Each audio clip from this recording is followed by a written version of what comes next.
agricultural companies in the world, has done some of the most impressive, groundbreaking innovations in pushing this whole industry forward. And your voice for many years, sir, has been quite inspiring. So thank you for your leadership. So let's get into this. Your Excellency, please, you've really placed food sovereignty at the center of your agenda for Nigeria. Give us a sense of your vision for domestic food production, what it means both to Nigeria and to the continent, about how you have real food sovereignty in your country. Thank you so much. In Nigeria, we don't look at food security purely as an agricultural issue. It is a macroeconomic, a security, and governance issue. And our major focus on food security is to use it as a pillar for national security, for regional cohesion, and anchor it on three principal pillars: improved food production, improved environmental production, and of course, regional integration within the West African sub-region. Because of the peculiarities of the global trend, we have no option than to really look inwards towards a position in our agricultural industry. And I will just dwell on 4 or 5 key areas. Resilient agricultural system in our different ecological zones. Nigeria is big. And there is an incestuous relationship between economy and ecology in the Sahelian zone. And in the north of Nigeria, we are facing problems of desertification, deforestation, and drought. In the riverine areas in the southern part of the country and in the north central, we have issues of flooding. So what are the solutions? We have to look for drought-resistant, drought-tolerant, and early maturing varieties of rice, sorghum, millet. And for the southern part of the country, the riverine communities, we have to look for food systems that are flood-resistant rice and cassava that can do well in that part of the world. And secondly, and most importantly, we have to do with security challenge areas. And these are largely the food basket of our nation. So the government is making efforts towards forming food security corridors and community-based security engagement to allow our people to go back and till the soil. And there is a new program being conceived and executed by the government. And that has to do with Back to the Farm initiative, so that our displaced people can be supplied with inputs, with insurance, with capital, to go back for food production purposes. The third challenge, which we have a specific solution, is the issue of our import dependence and forex volatility, which has a direct impact on inflationary trends in the country. We largely import wheat, sugar, we import dairy products, and I believe efforts are being made to accelerate the production of most of these crops. And we are also using local substitutes like sorghum, like millet, cassava to flour, all in an effort to address all those imbalances. Then the issue of input security. Inputs such as fertilizer, improved seeds, because the whole mantra is on increase in yield. As I've always said, entrepreneurial capitalism is embedded in the very psyche of the average Nigerian. But what our people are lacking is the wherewithal to place them on Jeffrey Sachs' first ladder of development. And the present administration is determined to change the narratives. And in the fullness of time, Nigerians will come to benefit tremendously from our initiatives. I don't want to dominate the discussion, but I have so much to say. But there are other members of the panelists whom I shall allow to make their contribution. Thank you. Amazing. You can feel your passion for these issues and for the future of agriculture. So that's amazing. We have more. You'll get more time to get deeper into it. Alvaro, what is it going to take to get more equity and resilience through the system? How would you describe where we are and from where we are, and what are we moving towards? What do you think that really needs to look like? So I think, thank you for having us. What is clear is that we have more leaders. As the Vice President of Nigeria, which every time I talk to him, I learn a lot, and he's clearly very passionate, and I'll talk a little bit of some of the programs that actually we're investing and how this can also support the vision in Nigeria or in Brazil too. But I believe that we are seeing more and more leaders actually, especially in Africa, also in Southeast Asia, really putting food security as a primary driver of economic growth, also of job creation, of income in many of these rural areas, and really putting a lot of their policies behind. Because if you think about the current trade discussions, always the red line is on agriculture, whether it's in the US, in the EU, Japan, China, other geopolitical areas. Now we're seeing also a lot of African leaders catching up, trying to determine in what crops they need to be food self-sufficient, in which ones food sovereign, and it goes beyond also production, like the Vice President was saying. It relates about distribution, transportation, infrastructure, access to credit, access to insurance, making sure that many of these small-scale farmers especially have access to markets, so producing is not enough. So I do believe that there's a more and more focus. However, we also need to see the investments behind. In the case of Nigeria, for example, we have been from IFAD working on special agro-processing zones, which have been quite successful, and now are trying to get more regions around it. Also with some social enterprises like Babangona Services, providing access to seeds, to fertilizers, to markets, to 650,000 farmers. Also in Brazil, we have been having investments related very much to what you were mentioning, some of the climate shocks and droughts in the northeast. What is important to understand is that agriculture food systems are also related to livelihoods, to income, and they need to become a business. So many times a lot of the shocks, a lot of the lack of access to certain inputs, technologies, knowledge is fundamental. And that's where I think there's more and more need to come to partnerships like here at WEF between private sector, where it's the global agro businesses, where it's the local financial institutions, where it's multilaterals like IFAD, and governments. And I think that's where we will be. Vulnerable producers around the world right now. So, Anna, I think it's important to ground us in the realities of farming. Like, it'd be great to, there's always a lot of people talking on agricultural panels that don't farm. So I'd love to just level set to begin with.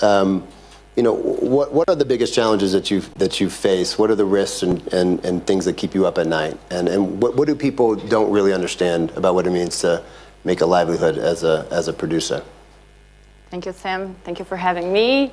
I'm very humbled for being a farmer here. And so I'm going to give you a little bit of context, especially about Brazil. So my dad comes from the south, which is a faraway region from where I'm from, which is Cerrado region. And then he had not many opportunities, and then he came up, and there he met another two guys, and then they had a business about inputs, and later on they started farming. And it's quite striking because today I'm only here because I'm a privileged person. I can speak English because somehow agriculture changed our families' lives. And agriculture changed everything that we've seen in that region and changed other people's lives as well. It changed the way we saw the jobs. But what strikes me the most is that changed that way, but also we do have problems still in infrastructure. We still have problems in internet, and we have other problems in which some other parts of the world, which they have smaller and medium farms, also do have. And also what keeps us at night is that we are risk takers, and we have all the burdens that's happening in the whole value chain. So whenever we're talking about credits, or when we need to cooperate with nature, right? So we are impacted by nature. We don't know how the weather is going to be every time it changes. We have lots of debts to deal with. We are price takers, so we don't control the price of the inputs. We also don't control the price of what we're going to sell. So pretty much we need to pray for everything to happen.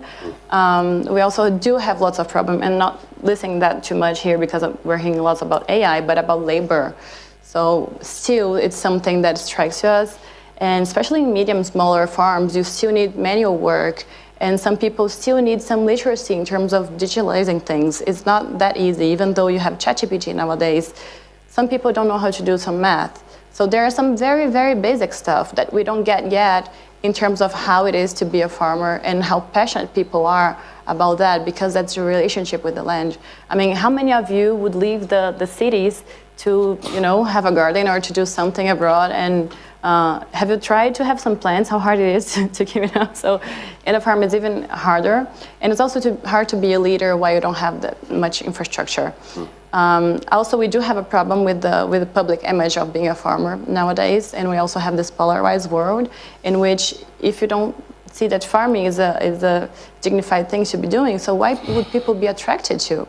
And most of all, if we think about the system, but we don't consider people's livelihoods to get change, how my family did change because of farming, how are we supposed to do that? If we don't take care of farmers, how are we supposed to tackle food security? So taking care of farmers is taking care of food security. And we should put people's first and then think about how we can control things together. That's amazing. We were talking earlier, and we were talking about all the data, new data, and precision agriculture and AI, and then you were like, yeah, there's no signal in any of my farms. Like, I don't have internet access. And there's some really basic fundamental infrastructure that's needed to even begin to bring a lot of the advancements to most growers around the world. So like, how do you, when you step back, I mean, you're a global business, have operations around the world. From your vantage point, like, where do you see the biggest risks that the system is holding? And where do you see the private sector's role and responsibility to try to mitigate some of those risks and try to move the system into a better place in the future? Well, thanks, Sam. And already very good framing of the state of the food system right now and what that means for food security. And with extreme weather, that's the reality now. And it's for me, resilience starts in the field, the farmer. And then we need to focus on how do we grow food and how do we create crops. And when we grow a crop, we take the crop out of the field and we bring it to the market. But we're also taking nutrients out of the soil, and we need to replenish that in order to provide enough nutrients for the plants to grow. The approach to that is very much commoditized, and we need to ensure a healthy soil. And Sam, you used to work in the White House. You were a policy advisor on nutrition. And if I told you that you could only give 2 or maybe 3 nutrients to people, I mean, right, what would happen to their health? It would be devastating, right? Why do we think like that for plants? If we rather think about soil as a living organism, which it is, and then do precision farming, we bring the right nutrients back into the soil, we get healthy soil. And when you have healthy soil, you get so many other things for free. You get higher yields, better quality crops, and it's much more resistant to extreme weather as well. I've seen it myself several times in this last year, what happens in droughts or floods, the difference between healthy soil and not. But then, in order to do that, we need to have incentives for farmers. We need to enable farmers to do this as well. And no farmer can do it alone. No input company can do that alone. So that's about thinking the whole value chain. And this morning I started, you as well, at PepsiCo, and we see how they're now working throughout the whole value chain, engaging the farmers. And when you get that kind of interaction and incentives in place, there's a lot that can be done. And by the way, Anna, I can't think of any occupation more important than being a farmer, and we need to cherish that, and we need to help farmers to get incentives to help on the livelihoods and the everyday work that you do as farmers. Definitely second that. I definitely second that opinion. All right, so let's move on to some more, get a little deeper into the pathways forward. It's obviously going to need a lot more innovation and diversification to create a more resilient system.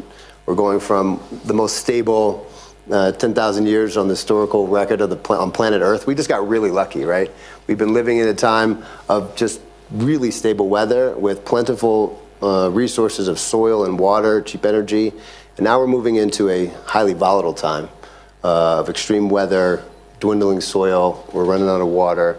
And so we have a lot of work to do. I do want to just put a little shout out to the WEF. Just put out a really important report on Brazilian Sea, and particularly as it pertains to our oceans. And as a land mammal, I'm biased to the land, but we forget that most of the planet is covered by oceans.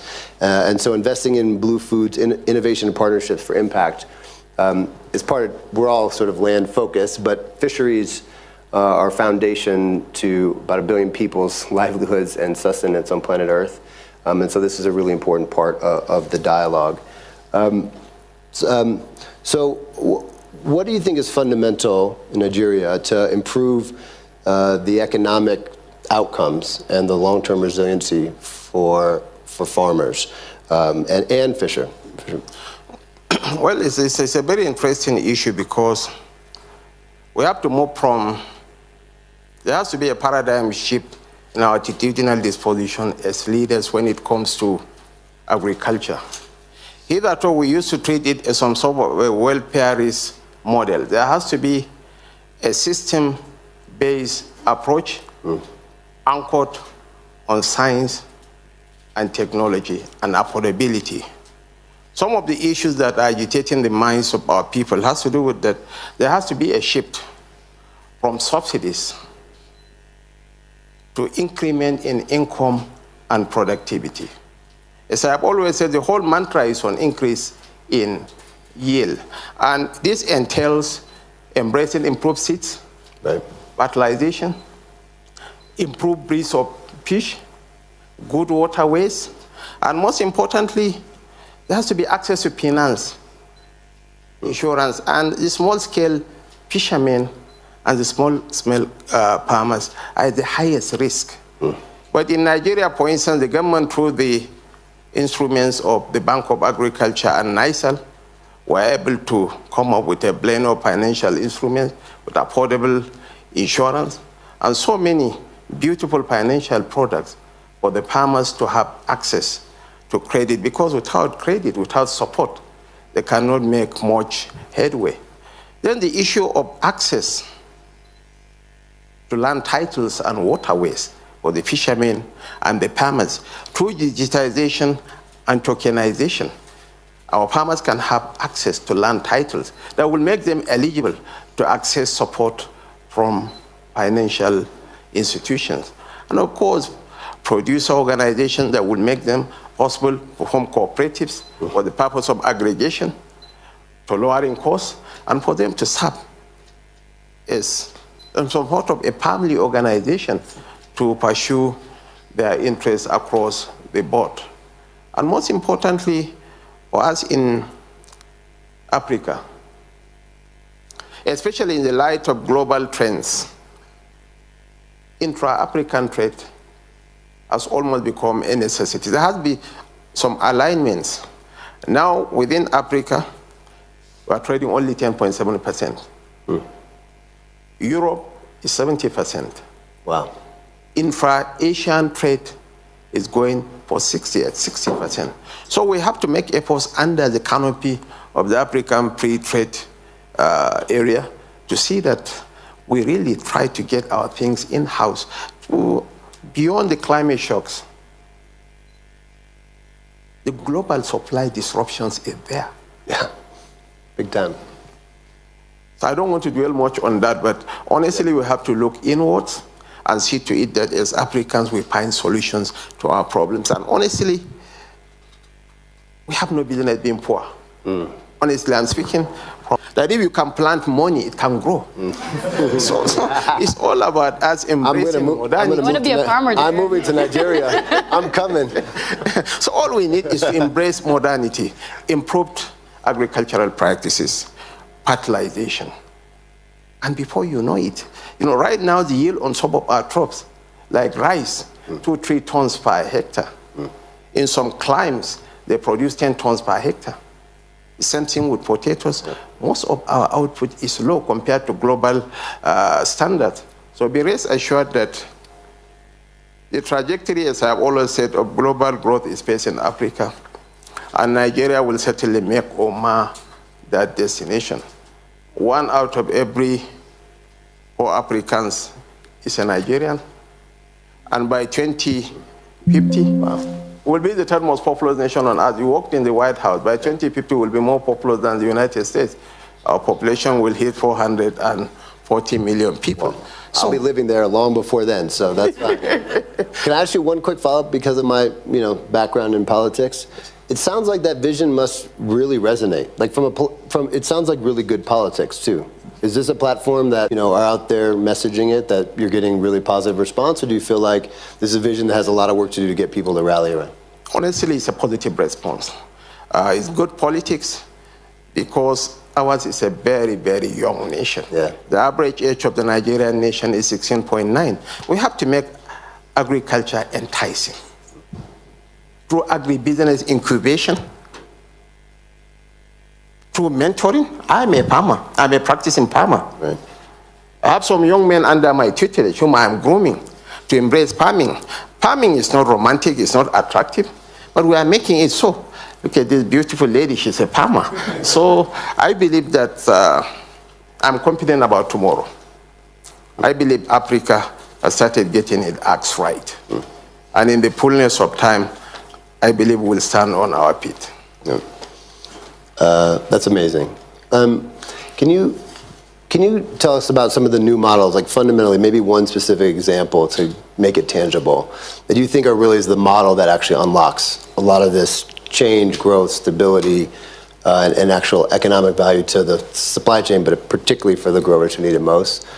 What are those things that we should really be focusing on and trying to lift up? So I think one of the things that we have learned out of food systems, and I'll mention some models, that there's no silver bullet. So actually it's important to understand, first of all, that it's not the same to operate as a small-scale farmer in Brazil, even in the south and in the northeast. It's not the same to be a small-scale farmer in Brazil than being a large-scale farmer in Nigeria. It's not the same as in Indonesia, in Zambia. I mean, that's a very clear, one of the things that I think, and I'll answer your question, but one of the things that really matters, I think, is to understand that the challenge when you are a small-scale farmer in certain low-income or fragile affected state is massive, and it's not the same even as a small-scale farmer, obviously, in a European state. And that sometimes there's the issue about, obviously, access to credit, to insurance, aggregation, scalability, all of that is always the same, but the type of responses are not the same. For us, what really matters is to make sure that the models are not focusing on subsistence farming, but actually in small-scale SMEs, in small-scale producers, coffee growers that actually